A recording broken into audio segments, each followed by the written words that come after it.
नमस्कार। कार्यक्रम जनसंवादमा यहाँलाई हार्दिक स्वागत छ। जनताद्वारा जनताका लागि प्रसारित जनता टेलिभिजनको नियमित प्रस्तुति कार्यक्रम जनसंवादमा हामीले समसामयिक विषयहरू यहाँहरूमाझ प्रस्तुत गर्दै आइरहेका छौँ।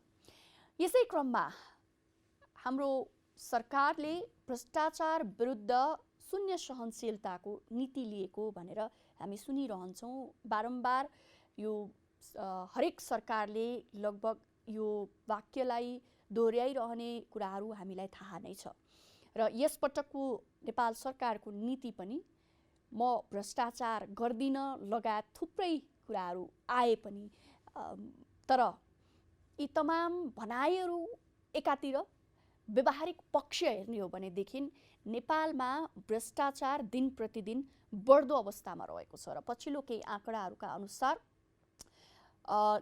स्थानीय निकायदेखि नै स्थानीय तहदेखि नै भ्रष्टाचारको ग्राफ बढ्दो क्रममा रहेको छ र यो हरेक क्षेत्रमा यो मौलाएको छ। यसैसँग सन्दर्भित रहेर आज हामी चर्चा गर्न लागिरहेका छौँ। आखिर किन भ्रष्टाचार विरोधी अभियानहरू पनि चलिरहेका छन्। नागरिक समाजले आफ्नो तर्फबाट खबरदारी गर्ने कार्य गरिरहेको छ। सरकारले आफ्नो हरेक रटानमा भ्रष्टाचार विरुद्ध शून्य सहनशीलता नै भन्दै आइरहेको छ। यद्यपि किन देश भ्रष्टाचारको भड्खालोमा फस्दै गइरहेको छ, यो सवालमा हामी चर्चा गर्दैछौँ र यो सँगसँगै एउटा नवीन सुरुवात पनि भएको छ। नेपालमा पहिलो पटक एन्टी करप्टोलोजी, साइन्स अफ एन्टी करप्टोलोजी अर्थात् एन्टी करप्टोलोजीको चाहिँ यो अध्ययन पनि सुरु हुँदैछ। औपचारिक रूपमा यो अध्ययन अब सुरु हुन लागिरहेको छ। योसँग पनि सन्दर्भित रहेर आजको प्रस्तुति कार्यक्रम जनसंवादमा हामी कुराकानी गर्दैछौँ, जसको लागि मसँग हुनुहुन्छ भ्रष्टाचार विरोधी विज्ञानका प्रवर्तक भरत जङ्गम। स्वागत छ यहाँलाई हाम्रो प्रस्तुतिमा फेरि पनि एकपटक। हस्, नमस्कार, धन्यवाद छ। र अब यहाँलाई बधाई दिएर नै सुरुवात गर्न चाहे मैले। योभन्दा अगाडि जति बेला हामीले यसरी नै कुराकानी गरेका थियौँ यो कार्यक्रममा, अघिल्लो पटक कुराकानी गर्दा यो जुन हामीले अहिले एन्टी करप्टोलोजी विषयमा अब चाहिँ हाम्रो अध्ययन सुरु हुन्छ, साइन्स अफ एन्टी करप्सनको यो चाहिँ अब अध्ययन सुरु हुन्छ, प्रक्रियामा छ भनेर भन्नुभएको थियो। अब फाइनली त्यो चाहिँ सुरुवात हुने भएको छ होइन। यसको लागि यहाँलाई धेरै धेरै बधाई। हस्, धन्यवाद। यो बधाई मलाई मात्र नभएर सम्पूर्ण नेपाललाई।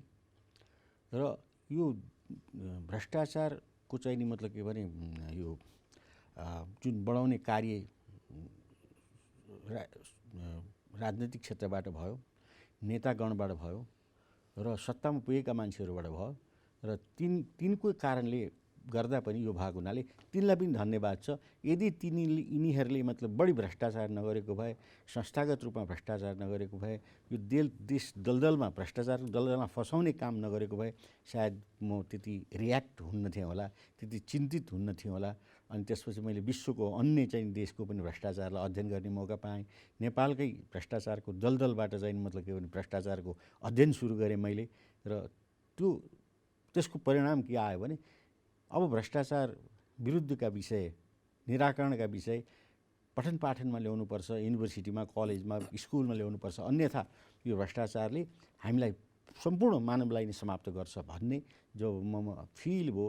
त्यसपछि यसको अध्ययन सुरु भयो र त्यसको परिणाम अहिले भ्रष्ट विरोधी शास्त्र त्रिभुवन युनिभर्सिटीमा पढाउने कार्य भएको छ। त्यसका लागि यी सबै नै हामी धन्यवादका पात्र छौँ। मैले धन्यवादको पात्रमा म समय जोड्दै यो भ्रष्टाचारसँग सम्बन्धित यी भ्रष्टाचारका नायकीहरूलाई पनि धन्यवाद दिनुपर्छ, किन यिनले त्यो भ्रष्टाचारलाई नबढाएको भए, त्यसको चाहिँ नि मतलब के पारालाई नउचालेको भए र त्यो चाहिँ नि मतलब के पूर्ण रूपले मतलब के भने त्यसले एफेक्ट नगरेको, सोसाइटीलाई एफेक्ट नगरेको भए सायद म त्यति रियाक्ट हुन्न थिएँ होला। रियाक्ट नभएको भए मैले यति चिन्तन गर्न थिएँ होला, यति चिन्तन नगरेको त्यो दर्शन निस्किन्न थियो होला।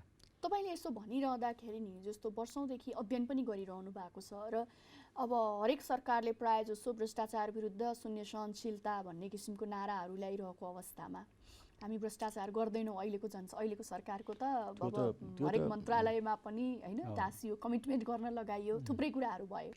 तर अहिले यहाँसम्म आइपुग्दाखेरि अझ भनौँ न आर्थिक रूपमा भन्दा पनि पोलिसी लेभलमै अहिले त झन् होइन त्यो खालको देखिएको छ। यसलाई कसरी लिनु भएको छ के छ नेपालमा अब यो भ्रष्टाचारको यस अवस्था? पूर्व इतिहासलाई हेर्ने हो भने जब चाहिँ नि पञ्चायती टाइममा पनि भ्रष्टाचार नभएको होइन, पोलिसीगत रूपमा भ्रष्टाचार हुँदैन थियो।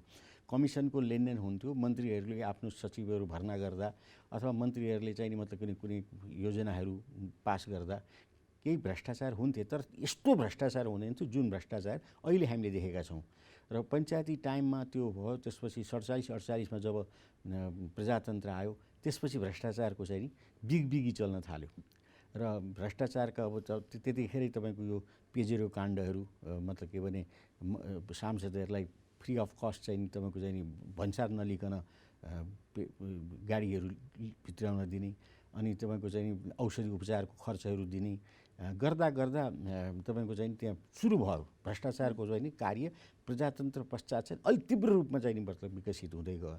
र पछि गएर चाहिँ तपाईँको यो शेरबहादुर देउवा प्राइम मिनिस्टर भएपछि चाहिँ नि पोलिसी स्तरमै चाहिँ स्पष्ट चाहिँ नि भ्रष्टाचार देखियो, जसको पोलिसी के हो भने तपाईँको ऐन बनाएर नि भ्रष्टाचार गर्ने। त्यसको उदाहरणको लागि सांसदहरूले पेन्सन खाने ऐन बनाइयो। त्यसैको उदाहरणको लागि तपाईँको चाहिँ यो के अरे निर्वाचन विकास कोष दिने सुरुवात पनि 52 सालमै भएको हो। जो अहिले 4 करोड रुपियाँ निर्वाचन विकास कोषमा दिइन्छ त्यो सुरुवात चाहिँ 52 सालमा देख्नु भएको हो। यसरी नीतिगत रूपमा भ्रष्टाचार चाहिँ नि शेरबहादुर देउवा प्रधानमन्त्री हुँदा नै सुरु भएको हुनाले त्यसलाई च्यालेन्ज गर्न नमिल्ने, अनि देख्दा ऐन बनेको छ, कानुन बनेको छ, तर हुँदा भ्रष्टाचार भएको छ। त त्यसलाई मैले चाहिँ तपाईँको 2056 सालमा गएर सुप्रिम कोर्टमा च्यालेन्ज गरेँ। जो सांसद पेन्सनलाई त्यो चाहिँ त्यो ऐन नै काटियो। 57 सालमा गएर सुप्रिम कोर्टको बृहत इजलासले त्यो ऐनलाई काट्यो र आज 20 वर्ष भयो त्यो ऐन निष्क्रिय भएको। यदि त्यो सक्रिय भएको भए अहिले पनि तपाईँको करिब 1.5 अरब रुपियाँ त्यो पेन्सन नै बाँड्नु पर्थ्यो होला, प्रत्येक वर्ष बाँड्नु पर्थ्यो होला। त्यो मुद्दाले गर्दा करिब 1 अरब सवा अरब 1.5 अरब जति बाँचेको बचत भएको छ। त्यसको अतिरिक्त बिचबिचमा धेरै मतलब त्यस्ता किसिमका पोलिसीहरू ल्याए। त्यसमा हरेक त्यस्ता ब्याड पोलिसीहरू भनौँ न, हाम्रो समाजको लागि अहित हुने पोलिसीहरू कहीँ कानुनहरूलाई मैले काट्ने कुरामा मुद्दा गर्दै गएँ र मुद्दाबाट त्यो काटियो पनि, धेरै ऐन नियम काटियो। तर प्रायः जसो कुरा हुँदाखेरि जति रूपमा आर्थिक भ्रष्टाचारको विषय भनौँ न जसरी माथि उठ्ने गर्छ, त्यो विषयले जति प्राथमिकता पाउँछ त्यो त्यति प्राथमिकता चाहिँ यो नीतिगत तहमा जुन भ्रष्टाचारहरू हुन्छन् नि, जुन चाहिँ अहिले तपाईँले भनेअनुसार पनि अझै बढी दुर्गामी असर पार्ने खालको हुन सक्छन् हैन? अब त्यसको विषयमा बहसहरू त्यति धेरै चलेको जस्तो लाग्दैन। अब त्यसको विषयमा किन बहस चल्दैन भने कुनै पनि कुरा उनीहरूले ऐन कानुन बनाइसकेपछि ठिकै छ त, कानुन बनाएर गरेकोमा त सबैले देखिरहेको हुन्छ, त्यो जहिले पनि प्रमाणित हुनसक्छ। त्यस कारणले यस विषयमा किन मतलब के भने टाउको दुखाउने भन्ने एक पक्षका साथीहरू पनि छन् जसले त्यसलाई वास्ता गरेन। तर मैले यसलाई के भने होइन, यो नीतिगत भ्रष्टाचारलाई यदि हामीले समयमै हुक नहाल्ने हो भने, यदि चाहिँ त्यसलाई अङ्कुश नलगाउने हो भने उनीहरूको दिन प्रतिदिन अर्को चाहिँ मतलब के भने भ्रष्टाचारहरू बढ्दै जान्छन् र नीतिगत भ्रष्टाचारको यो श्रृङ्खला फेरि बढ्छ। त्यस कारणले यसलाई चाहिँ हुक हाल्नै पर्छ भनेर मैले 56-57 सालदेखि नै हुक हाल्ने काम गरेँ। अन्तमा गएर तपाईँको 2069 सालमा बाबुराम भट्टराई प्रधानमन्त्री हुँदा यो भूतपूर्व पदाधिकारी को विशेष व्यवस्था गर्ने भूतपूर्व पदाधिकारी सुविधा ऐन ल्याएको छु, त्यसलाई पनि च्यालेन्ज गरेँ र त्यो पनि हिसाब मैले गर्दा 50 करोड प्रति वर्ष खर्च थियो राष्ट्रको। त्यसमा भूतपूर्व राष्ट्रपति, भूतपूर्व उपराष्ट्रपति, भूतपूर्व प्रधानमन्त्रीहरूले खाने भत्ता थियो। त्यो पुरै हिसाब गर्दा 50 करोड रुपियाँ लाग्दो रहेछ। अनि यो त भएन, छोड्नु भएन भनेर मैले त्यसको पनि च्यालेन्ज गरेँ। त्यसलाई पनि सुप्रिम कोर्टले मतलब के भने हेऱ्यो र त्यो ऐनलाई खारिज गरिदियो र त्यसको कारणले गर्दा अहिले चाहिँ हिसाब गर्दा करिब 2 अर्ब रुपियाँ प्रति वर्ष बचेको छ, जो नीतिगत रूपमा चाहिँ नि ऐन बनाएर राष्ट्रको मतलब के सम्पत्ति खानको लागि यी सरकारमा बस्ने व्यक्तिहरूले गरेका थिए। तर यो मात्रै नभएर अहिले पछिल्लो समय त झन् बढी संस्थागत चाहिँ नीतिगत भ्रष्टाचार भइरहेको छ हैन? चाहे चाहिँ भनौँ तपाईँले भने जस्तो ऐन कानुन बनाइसकेपछि त कसैले केही प्रश्न उठाउने कुरा भएन।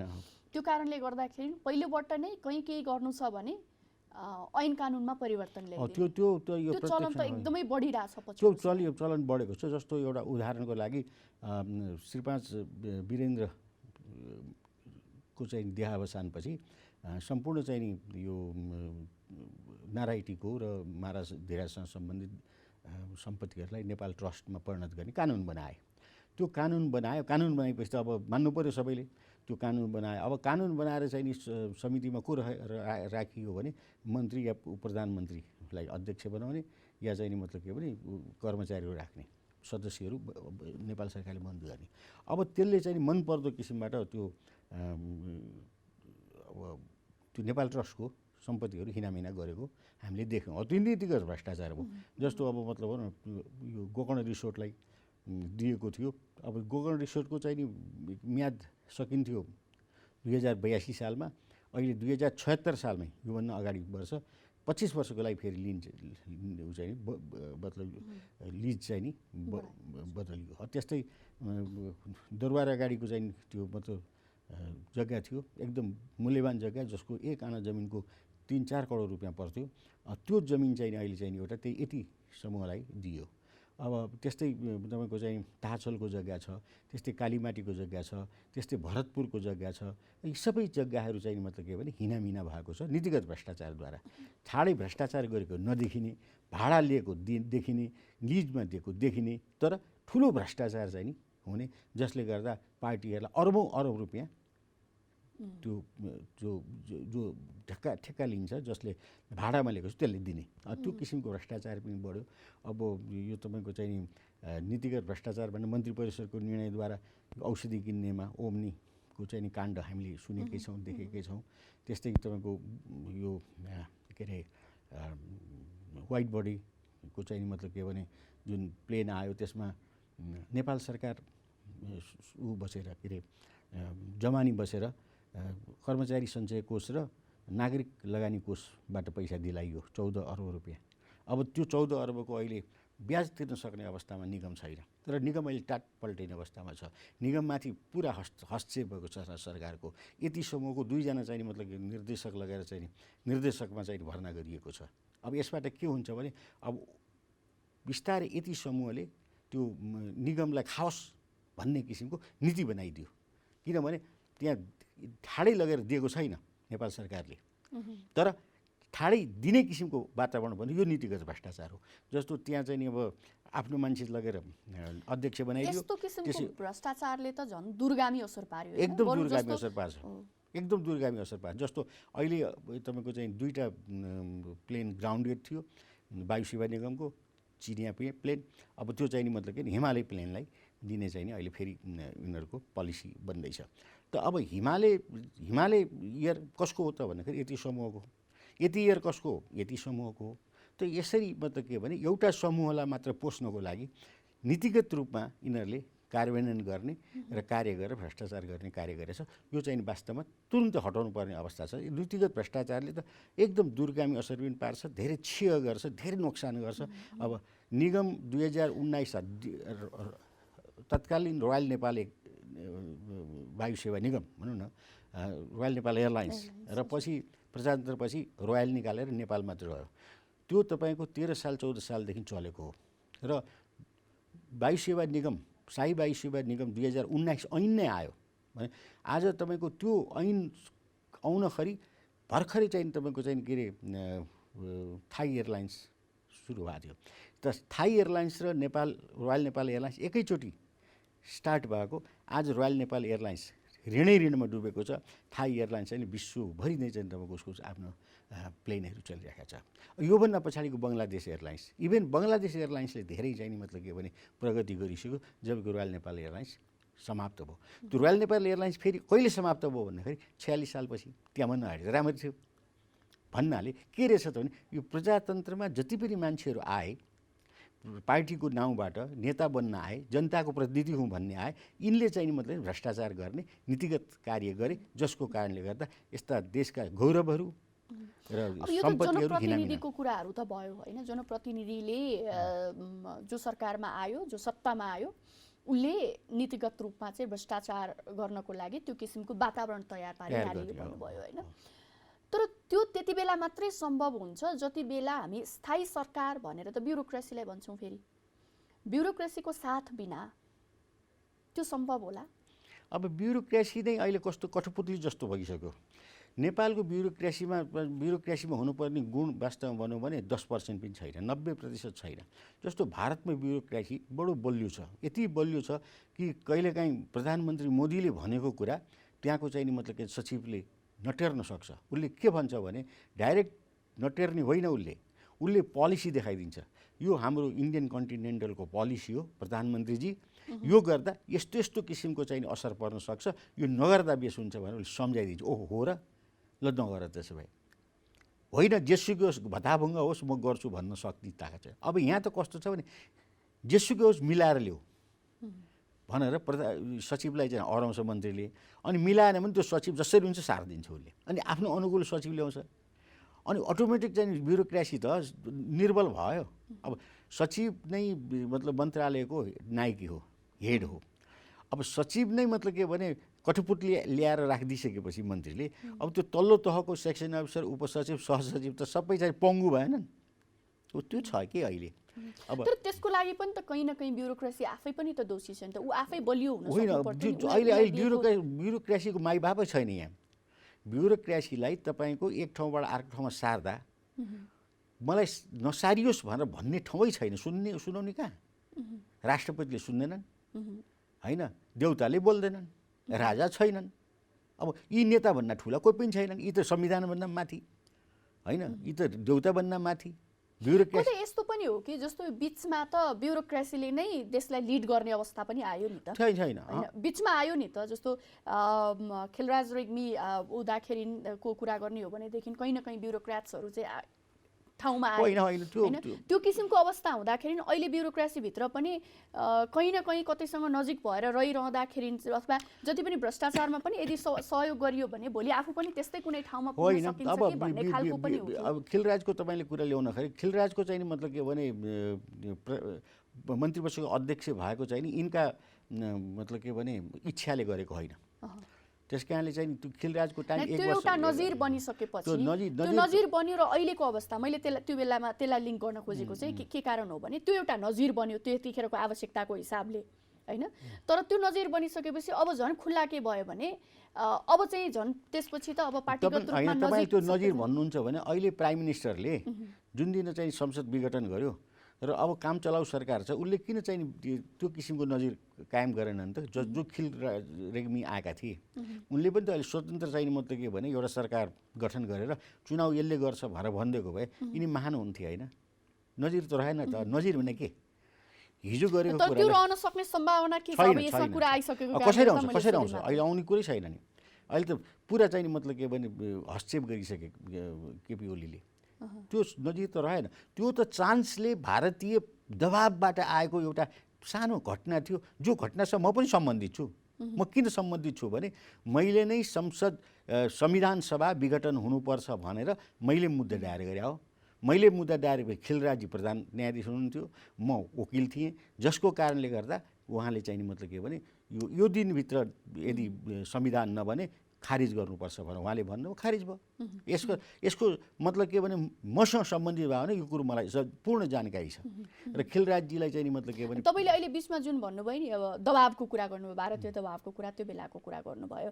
दबाव त यति बेला पनि भारतीय दबाव होइन, भारतीय सुझाव, त्यसलाई दबाव भन्न मिल्दैन। तपाईँकै शब्द होइन, दबाव भारतीय सुझाव हो, जसको कारणले गर्दा भारतीय सुझावको कारणले गर्दा भारतीय मतलब के भने इन्ट्रेस्टको कारणले गर्दा उनीहरूले भारतले के भन्यो भने तपाईँहरू जब चुनावमा जानुहुन्छ अहिले त त्यो बेला भन्दा पनि अलिकति स्थिति अझै बढी जटिल छ। त्यस कारण अहिले पनि छोड्नुपर्छ। यदि चाहिँ नि त्यो नजिर कायम गर्ने हो भने अहिले पनि मतलब के भने यो केपी ओलीले छोड्नुपर्छ। दोस्रो, केपी ओली अहिले कस्तो अवैधानिक सरकारमा पनि हुनुहुन्छ भने उहाँ अहिले काम चलाउ सरकार भनेर उहाँलाई कसैले पनि दिएको छैन, राष्ट्रपतिले पनि दिएको छैन। उहाँ आफै स्वयं घोषित काम चलाउ सरकार हुनुहुन्छ। त्यसैले उहाँका धेरै डिफेक्टहरू छन् है। अब यो कुरा अहिले नकेलौँ, यो राजनीतिक कुरा हो, तर यति हुँदाहुँदै पनि केपीले गरेका कार्यहरू फेरि राम्रा छन् है अहिले फेरि। यसको मतलब यो होइन कि गैर संवैधानिक गर्दा गर्दै पनि नेपालको अवस्था र परिस्थिति सुहाउँदो काम चाहिँ उनले बिस्तारै गर्दै देखिरहेको छ। त्यसैले रिजल्ट के हुन्छ हेरौँ त्यसको पछाडि। अब यो राजनीतिक कुरा भन्दा अब हामी विषयमै फेरि विषयमा जाउँ। र विषयमा फर्किँदाखेरि जस्तो अब यो तमाम भ्रष्टाचारहरूको विषयमा नै अध्ययन गराउने उद्देश्यले पाठ्यक्रम तयार भयो र त्यो अनुसार अब के अरे सेसन पनि सुरु हुँदैछ होइन, शैक्षिक सत्र पनि सुरु हुँदैछ। अलिकति त्यो बारेमा अलिकति बताइदिनुहोस् न, के हो यो? अब यो चाहिँ नि के हो भने विश्वमा कहीँ पनि यो करप्सनको बारेमा पढाइ थिएन, पढाइ हुँदैन थियो युनिभर्सिटीमा है।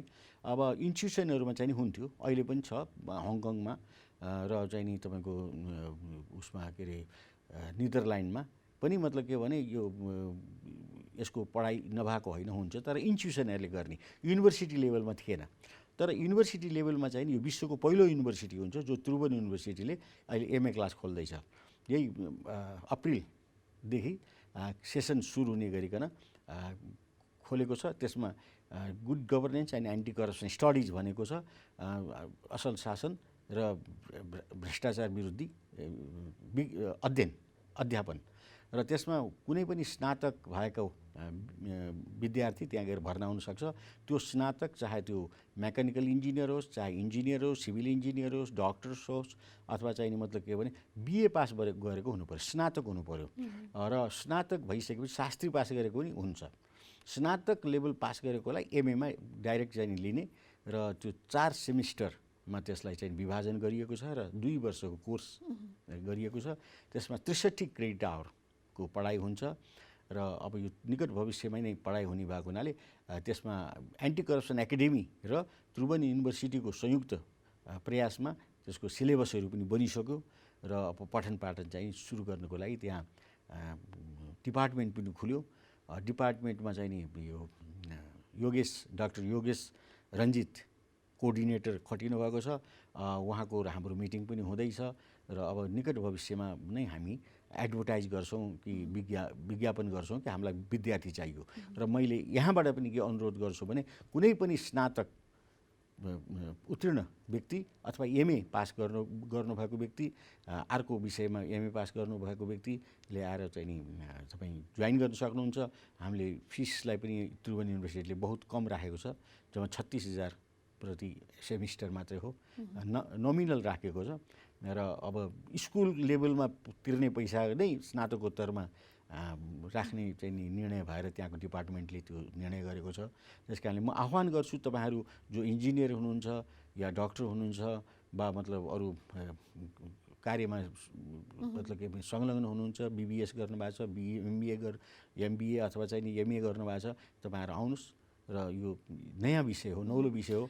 यसबाट तपाईँको के एउटा चाहिँ म सन्देश दिन चाहन्छु भने यदि तपाईँले यो स्नातकोत्तरको मतलब के भने अध्ययन तपाईँले गर्नुभयो भने जब ग्यारेन्टी चाहिँ नि हामी दिन्छौँ। कसरी जब ग्यारेन्टी दिन्छौँ भने अहिले हरेक मन्त्रालय विभागलाई हामीले लेखिराखेका छौँ कि तपाईँको हरेक मन्त्रालय विभागमा एउटा एन्टी करप्सन विज्ञ, भ्रष्टाचार विरोधी विज्ञको आवश्यकता छ र त्यसलाई राख्नुपर्छ पनि भनेका छौँ। त्यति नभइकन हामीले वर्ल्ड ब्याङ्कसँग लेखिरहेका छौँ, एसियन डेभलपमेन्ट ब्याङ्क र युएनडिपी, हामीले इन्टरनेसनल मतलब के भने एजेन्सिजहरूलाई पनि हामी लेखिरहेका छौँ कि हामी अब चाँडो से चाँडो प्रति वर्ष हामी 100जना के अरे एमए र 10जना हामी चाहिँ डक्टर लेभलको मान्छेहरू उत्पादन गर्छौँ र त्यो विज्ञको रूपमा काम गर्छन् र तपाईँहरूलाई हामी सप्लाई गर्छौँ। यसमा हाम्रो पिएचडी लेभलसम्म नै जाने पिएचडी कोर्स त्यही अनुसार तयार भइसक्यो। त्यो कोर्स तयार भइरहेछ। एमएको त भइसक्यो। पिएचडी पनि हाम्रो चाहिँ पिएचडी भनेको त अध्ययन हो, एउटा विषयलाई लिएर अध्ययन गर्ने भएको हुनाले हामीले पिएचडी पनि ओपन गरेका छौँ। यसै साल ओपन गरेका छौँ। अब यसलाई पिएचडीको लागि चाहिँ नि एमफिल गर्नुपर्छ है, अथवा अब यो कानुन संकायलाई चाहिँ नि एलएलएममा त गरे पुग्छ, यता चाहिँ नि एमफिल गर्नुपर्छ। एमफिल पछि पिएचडी गर्न सक्छ। यसमा भनेपछि त्यसमा पनि प्रोसिजरहरू होला नि, जस्तो परीक्षाहरू होला, के होला कि होइन, कसरी छ परीक्षा त त्यसको अब लागि तपाईँको चाहिँ? चाहिँ अब पिएचडीको लागि प्रपोजल दिनु पऱ्यो होइन। त्यसपछि हाम्रो सर्टेन मतलब के भने अब त्रिभुवन युनिभर्सिटीको नब्स छ, त्यो त फुलफिल गर्नै पर्छ। यतिजना लिने भन्ने हुन्छ, त्यतिजनाको चाहिँ नि मतलब कोटामा उहाँहरू प्रवेश गर्न सक्नुपर्छ। र अब यसलाई हामीले बाहिर पनि ल्याउँदैछौँ बिस्तारै। हामीसँग एन्टी करप्सन एकाडेमी छ, एकाडेमी तर्फबाट पनि अब इन्स्टिट्युसनहरू हामीले खोलेर तालिम दिने आदि इत्यादि गर्छौँ। र अब यता पिएचडी र एमएको लेभल चाहिँ युनिभर्सिटीले नै गर्छ। र त्यति मात्रै नभएर अहिले ओपन युनिभर्सिटीले पनि अब सिलेबस बनाउँदैछ, हामी त्यसमा पनि सहयोग गर्दैछौँ। हाम्रो अहिले पोखरा युनिभर्सिटीसँग कुरा भइरहेका छ, त्यसै गरिकन काठमाडौँ युनिभर्सिटीसँग हाम्रो कुरा भइरहेका छ, र काशी विश्वविद्यालय बनारस युनिभर्सिटीसँग कुरा भइरहेछ। अब बिस्तारै चाहिँ नि अरू युनिभर्सिटीहरूमा नि जान्छ भन्ने कुरामा हामी विश्वस्त छौँ। र मूल चाहिँ यसको के हो भने यो एन्टी करप्सन साइन्स भन्ने कुरा डेभलप भयो र एन्टी करप्टोलोजी, र त्यो एन्टी करप्टोलोजीले गर्दा सिद्धान्त तयार भएको हुनाले अब एजुकेसनमा जान सजिलो भएको छ। त्यो अहिलेको माहौल चाहिँ त्यही हो। त्यस कारणले अहिले हामीले विद्यार्थी पाउँदैनौँ भन्ने धेरै चाहिँ नि त्रिभुवन युनिभर्सिटीलाई अलिकति संशय थियो। तर मैले उहाँहरूलाई के भनेको छु भने हामी कुनै हालतले पनि यसपालिको चाहिँ नि मतलब के भने पूर्ण गरिहाल्छौँ, करिब 100 जना।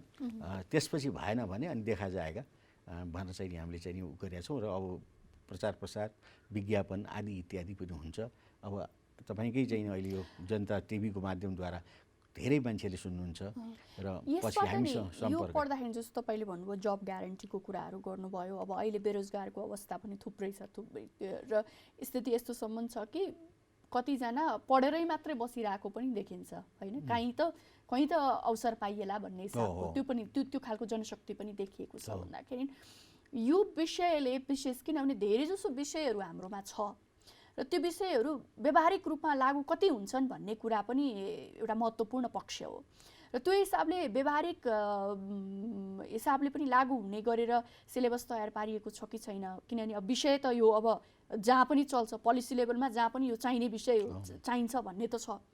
तर त्योभित्र जुन पढ्छ एउटा विद्यार्थीले, त्यो पढ्ने कुराहरू उसले भोलि गएर व्यावहारिक रूपमा लागू गर्ने बेलामा कतिको मेल खान्छ? अब मेल खान्छ, किनभने हामीले सिलेबस नै त्यस किसिमबाट तयार गरेका छौँ। जस्तो अब पोलिटिकल साइन्सलाई पनि हामी इन्भल्भ गरेका छौँ, इकोनोमिक्सलाई इन्भल्भ गरेका छौँ, म्यानेजमेन्टलाई इन्भल्भ गरेको छौँ, सुशासन भनेको यो चाहिँ गभर्नेन्सलाई, गुड गभर्नेन्सलाई हामीले इन्क्लुड गरेको छौँ, कानुनलाई इन्क्लुड गरेको छौँ।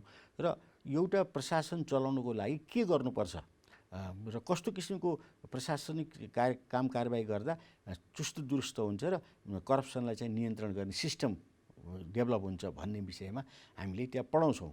जसो कारणले गर्दा ऊ बाहिर आएर विज्ञ भएर चाहिँ त्यसलाई चाहिँ इम्प्लिमेन्टेसन गर्दा उनलाई सजिलो पर्छ। मूल कुरा त्यो हो।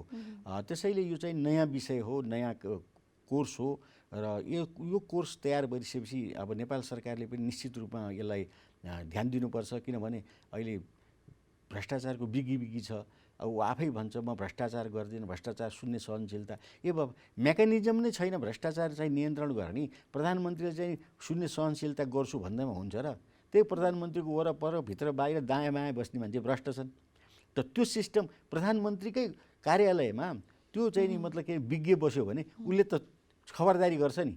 प्रधानमन्त्रीजी तपाईँको पछाडि चाहिँ यो भ्रष्ट एउटा मान्छे दौडिरहेको छ, तपाईँ सतर्क हुनुहोस् भने एकचोटि नोकिङ मात्र प्रधानमन्त्रीलाई गरिदियो भने पनि प्रधानमन्त्री सतर्क हुने कुरा आयो, मन्त्रीलाई त्यसरी सतर्क गराउने कुरा आयो। त्यस कारणले त्यो एउटा डेस्क है मन्त्रालयमा वा मन्त्री परिषदमा वा विभागहरूमा एउटा एन्टी करप्सन एक्सपर्टको डेस्क त्यसले निरीक्षण गर्छ, मतलब के भने सजेस्ट गर्छ र निगरानी गर्छ होइन। जसले गर्दा तपाईँको चाहिँ नि मतलब हुने भ्रष्टाचारका क्रियाकलापहरूलाई रोक्ने काम गर्छ। त्यो स्वयंमा ब्युरोक्र्याट पनि मतलब के यसले सक्षम हुँदै जान्छ भन्ने चाहिँ नि हामीलाई लाग्छ। हामी ब्युरोक्रेसीलाई अति बलियो बनाउनको लागि पनि हामीले यो चाहिँ नि एन्टी करप्सनलाई स्टडीमा ल्याएको हो। अब एन्टी करप्सनको एमए लेभल, मास्टर्स लेभलमा हामीले चाहिँ नि मतलब के भने यसलाई चाहिँ नि इन्ट्रोड्युस गराउनु भने मास्टर लेभलकै मतलब क्वालिटी र त्यही लेभलमा हामीले पढाउँछौँ होइन।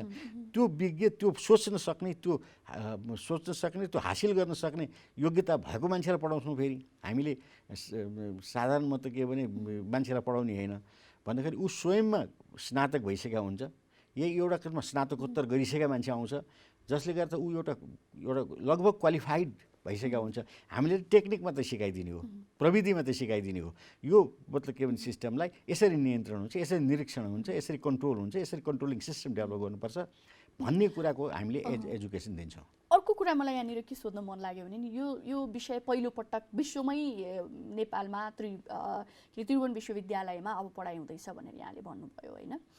त्यो भने नि जस्तो जनशक्तिको पनि कुरा होला। अब अध्ययन गर्ने विद्यार्थीहरू त छँदै नै छन्, उनीहरूलाई अध्ययन गराउने हरेक विषयमा गुड गभर्नेन्सदेखि लिएर हरेक विषयमा अध्ययन गराउनको लागि जनशक्ति कसरी तयार पार्नु भएको छ? जनशक्ति र किताबहरू हामीले तयार गरिसकेका छौँ, जनशक्ति पनि तयार गरेका छौँ, किताबहरू पनि तयार गरेका छौँ।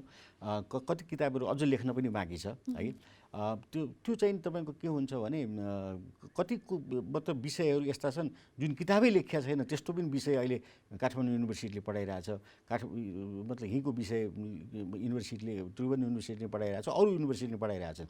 त्यो के हुन्छ भने पढाउँदै जाँदा त्यसको चाहिँ नि मतलब के भने विषय त्यही तयार हुन्छ र त्यही चाहिँ मतलब उनीहरूले चाहिँ रिसर्च गर्छन्, त्यही चाहिँ नि इन्ट्रोड्युस गर्छन्। त्यो त इन्ट्रोड्युस गर्ने नै हो पढाउने भनेको कुरा। अब हाई लेभलमा पढाउने कुरा त तपाईँको चाहिँ नि सबै कुरा के भने एउटा नीतिगत रूपमा पढाइदिने हो र पछि त्यो पढाउने भन्दा पढ्ने चाहिँ नि अझ सिपालु हुन्छ। किनभने ऊ त एउटा क्वालिफाइड व्यक्ति आएको हुन्छ नि पढ्न त उसले पनि रिसर्च गरेर फेरि मतलब यसलाई नयाँ कुरो दिन सक्छ। त्यसैले हामीलाई के विश्वास छ भने हामीले बनाएको सिलेबस अहिले जो छ त्रिभुवन युनिभर्सिटीले इन्ट्रोड्युस गरेको जो सिलेबस छ त्यसले एउटा एमए क्लास चाहिँ राम्रो खोल्न सक्छ, एमएको चाहिँ स्टुडेन्ट राम्रो बनाउन सक्छ, राम्रो प्रड्युस गर्न सक्छ भन्ने विश्वास छ। त्यसमा फेरि हामी साइड बाई साइड यता के अरे विद्यावारिधि पिएचडी पनि खोलेका छौँ। त्यो पिएचडी खोलिसकेपछि त्यो पिएचडीको चाहिँ स्टुडेन्टले फेरि अर्को चाहिँ रिसर्च गर्छ यसमा।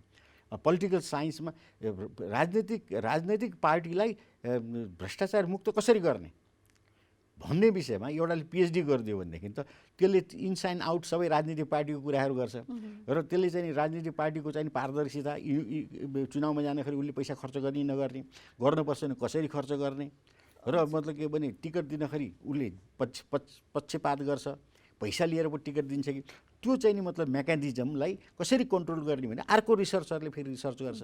त्यसरी इकोनोमिक्समा रिसर्च गर्छ। त्यसरी मतलब के ओभरनाइट सबै कुरो हुँदैन कि बिस्तारै। मैले पनि 50 वर्षको अध्ययनपछि मैले एन्टी करप्टोलोजी लेखेँ, 50 वर्ष अध्ययन। त्यसैले यो चाहिँ नि तपाईँ के नयाँ विषय हो। नयाँ विषयलाई चाहिँ इन्ट्रोड्युस गर्न गाह्रो छ, तर हामीलाई विश्वास छ यो हुन्छ र तपाईँकै माध्यमद्वारा स्टुडेन्टलाई म आह्वान गर्छु तपाईँहरू आउनुहोस्। एन्टी करप्सन एकाडेमी बिजुली बजारमा छ, तपाईँले मलाई चिन्नुहुन्छ, नभए तपाईँको गुगलमा गएर भरत जङ्गम भएर सर्च गर्नुहोस् र मसँग या त्रिभुवन युनिभर्सिटीसँग कन्ट्याक्ट गर्नु हो भने तपाईँले यो चाहिँ वर्षदेखि नै स्नातकोत्तरको पढाइ गर्न सक्नुहुन्छ। धेरै धेरै धन्यवाद यहाँलाई यो विषयमा हामीलाई जानकारी दिनुभयो र हामी मार्फत हामीले हाम्रा दर्शकहरूलाई पनि जानकारी दिने प्रयास गर्यौँ। धन्यवाद यहाँलाई। हस्, धन्यवाद, नमस्कार।